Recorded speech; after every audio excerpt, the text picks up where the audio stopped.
CAIRO, a series of swift military reversals in Libya has diminished a warlord's hopes of ruling the North African oil producer and allowed Turkey and Russia to deepen their imprint on one of the world's most strategic regions.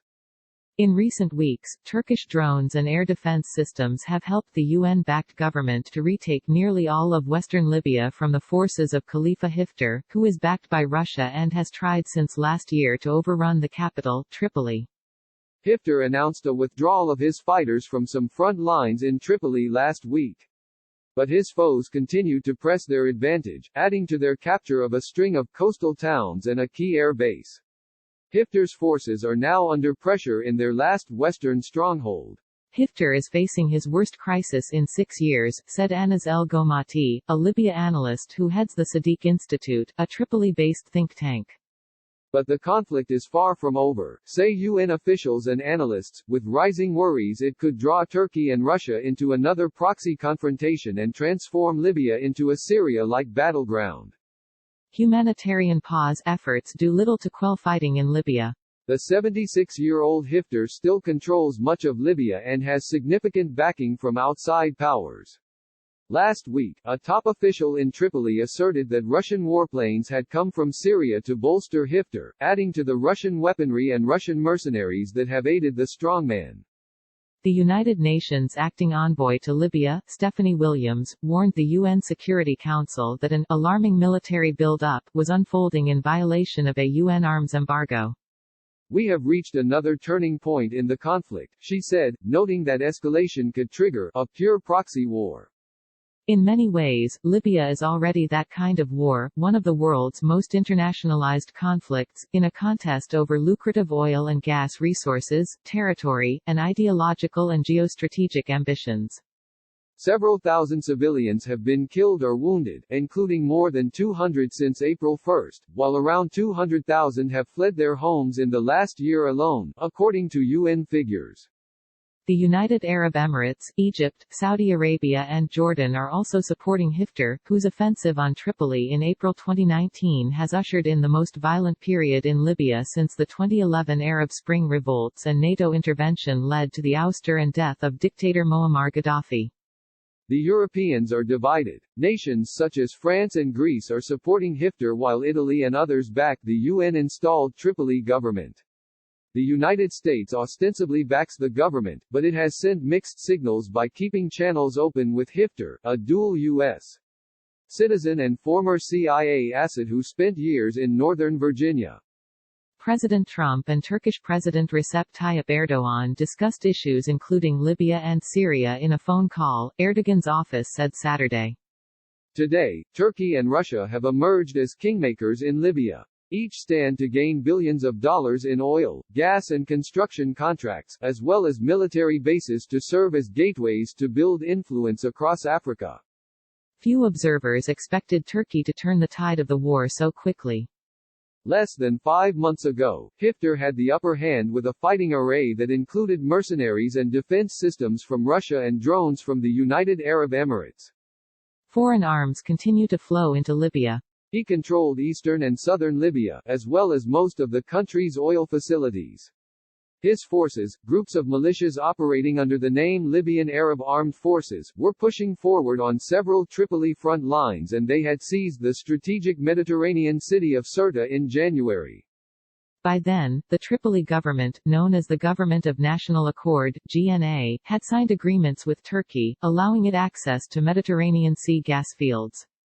In exchange, Ankara increased military support, dispatching drones, Syrian mercenaries, military trainers and armored vehicles, among other weaponry. Last month, militias aligned with the GNA pushed back against their rivals, seizing towns along the coast west of Tripoli. But their most significant capture in months was the Al-Watiya Air Base, roughly 80 miles south of the capital, that Haftar had held since 2014. That bolstered the morale of the GNA forces, who paraded a seized Russian Panzer air defense system on the streets of Tripoli. The capture, and destruction of several other Panzers by Turkish drones, embarrassed Moscow and Haftar's other military partners. On Saturday, GNA forces were advancing on the city of Tarhuna, Haftar's last western stronghold.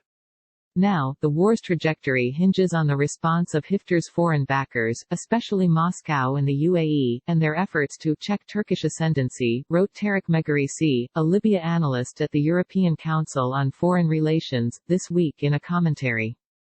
On Thursday, the chief of Hifter's Air Force vowed in a statement to unleash the largest aerial campaign in Libyan history, including against Turkish targets. He spoke as Fathi Bashaga, the GNA's interior minister, told Bloomberg News that at least 6 Russian Mikoyan MiG-29 fighter jets and 2 Sukhoi Su-24 aircraft had flown in Hifter's eastern stronghold from Syria. Security experts and analysts described them as a warning to Turkey. The Washington Post could not independently verify the presence of the Russian warplanes. How Libya is stumbling deeper into a proxy war. But if Moscow did send the MiGs, it would represent a significant escalation. As of now, Russia's most significant role has been through hundreds of Russian mercenaries from the Wagner Group, a shadowy firm linked to the Kremlin, which helped Hifter gain ground. Moscow has not responded to reports of the warplanes' arrival, but it did join Ankara this week in backing calls for a ceasefire and a UN-led political peace process, in an apparent effort to avoid confrontation. Both powers also tried in January to reach a ceasefire, but Hifter abruptly walked out of the process, embarrassing Russian President Vladimir Putin. European powers and the United States also tried in January to find a political solution to end Libya's war. But the talks in Berlin did little to prevent the UAE from expanding its military support to Hifter, triggering Turkey to become more aggressive. Hifter's losses in the West has caused fractures within his camp, analysts said. So has his recent annulment of a political agreement and his declaration of full control of eastern Libya, which has alienated many of his political allies and influential tribes. Hifter's call for a return to military rule wasn't popular, Gomati said. His political allies in eastern Libya don't trust him and smell blood and are in exploratory talks with the GNA as a result. His international backers want to support him but find him militarily ineffective and politically erratic. He is fighting too many internal and external battles. Russia, a key ally, could be looking for alternatives to Hifter. Moscow has backed a new political initiative by Aguila Saleh, the Speaker of the Parliament for a rival government in the east. Europe's window of opportunity is closing, Megarisi said. It needs to move fast if it is to forcefully protect its interests and its role as a barrier against Russian encroachment into the country, he added, while preventing the development of another Syria-style conflict in its neighborhood. In Libya, cheap and powerful drones kill civilians and deepen conflict. Under fire on Libya's front lines. Europe's anti-migrant measures sends boats back to war zones.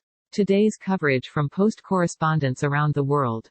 Like Washington Post World on Facebook and stay updated on foreign news.